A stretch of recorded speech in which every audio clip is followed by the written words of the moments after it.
Hey, what's up, all? A small video from me about the WeatherTech all-weather mats. These are not the floor liners, the one which I had in my Civic. I mean, I was not happy with those, so there's no way I'm going to put that in the Murano.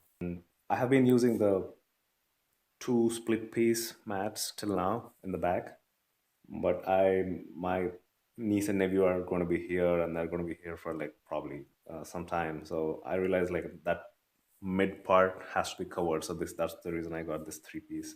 The back one is like a runner. I should have started the video when I was opening the box, but I thought I'll do the video once I put the mat in the back. I don't like the liner, so this is what I was left with. I ordered one off Amazon, not this one, a different company, which was way cheaper than this, but that was smelling really bad. So I had to just return that as soon as I opened the Amazon box. This is from WeatherTech. The first thing I noticed was there's no smell to these. Literally no smell. It's pretty. Whatever smell is in there, it's almost like something from a dealership. So, I mean, the dealership mats would almost smell the same. So that's pretty good. The texture, the weight of the mats is pretty good. So I'm not going to use the fronts, the ones which I have. I'm very happy with them. They're from AutoZone, and the way they are lined up, I really like them. This one I'm not really a big fan of because you see, I have to do some cutting, but this retainer, spill retainer, it should have been all the way on the mat, but this is like you can have spills from the side. The one I have right now is kind of that retainer is all around the mat, so whatever debris and liquids or whatever is there, like rainwater and stuff, is going to stay inside. So I'm not going to change that.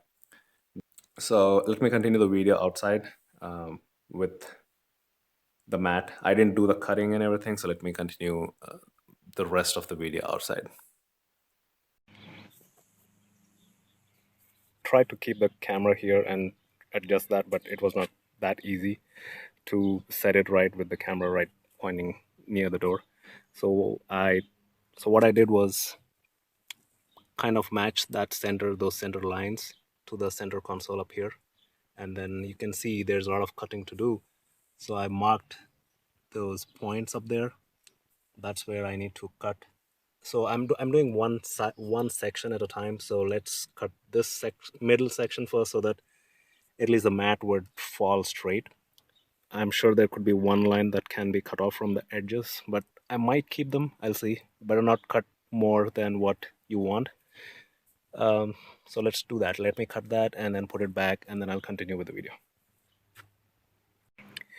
All right, after a couple of iterations, I got the middle part right. I mean, at least I think that's right. What I did was I left that a little bit on because I didn't want a gap to be there, so that it's good for things to just fall back and not kind of collect inside those creases. So if you see that this section, I actually cut it in half.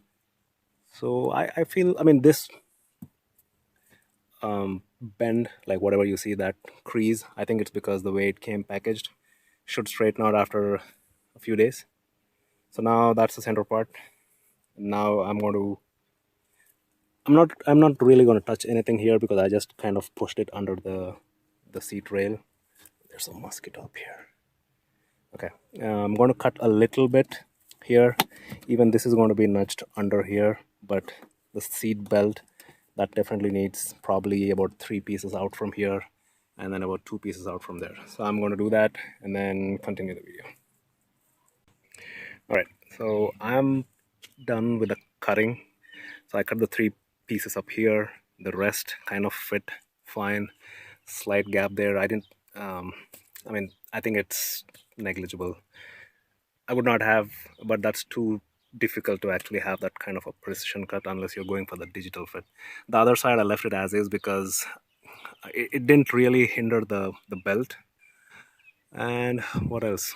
No smell. The texture is pretty good. I would have liked if the front part would have been a little more extended inside. If you see the carpet, one more thing about the carpet. I was not really sure if I should keep the carpets or remove the carpets before I put these. But then I thought I don't want any liquid or any other thing directly going into the floor of the vehicle. Probably this carpet could actually absorb it, and then if I can actually remove it, kind of wash it and put it back. So anyway, overall, I'm pretty happy. The only thing, as I mentioned again, this whole line could actually go away, but that would give a gap where things would definitely collect. Even now, they would definitely a little bit, but if this is off, there could be a ton of things in there. So let me go on the other side. Yeah, it's almost the same. See that I still marked those two dots on there. Maybe I'll see if it's kind of hindering how I'm pulling it.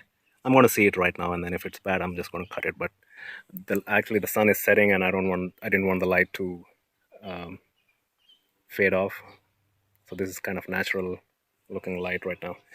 Anyway, so pretty happy with the product for about 50 or 60 bucks. I mean, this is 60, but who knows? Sometimes I've seen Target sell them for 50, but those are two separate pieces in the back, and I totally wanted the full single piece. See the way it's fit inside.